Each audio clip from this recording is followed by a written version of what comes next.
So the definition of the question of unity is as critical as its implementation.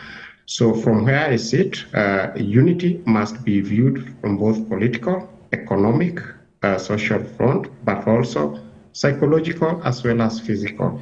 So if the Africa is to attain the unity that we are aspiring for, it essentially means that we must bring down the physical, political, economic, and social barriers that advance the cause of our segregation and discrimination.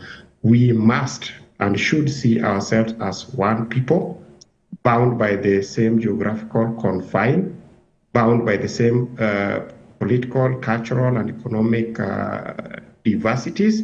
And so we must rise to see, or rather to view them as barriers to our progression, but more as agencies and ingredients of our unity. So essentially, unity means bringing down the political, economic, social, physical, and psychological differences that strive to keep us away or keep us apart and pull us apart.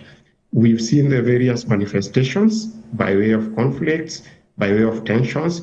These are the sort of things that we should seek to address.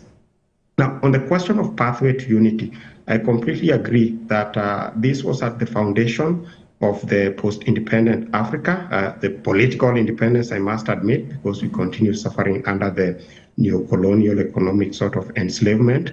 So if you look at the conversation at the time, there were two rival schools of thought, and this is a question that has been discussed over and over again. So you had the Kwame Nkrumah viewpoint that advocated for unity at once. Then you have the Julius Nyerere viewpoint that advocated for a progressive sort of unification by way of beginning with the regionalization through the regional economic blocks. So that is how some of these regional economic blocks, and you mentioned them, the East African Community, SADC in the southern part of Africa, ECOWAS.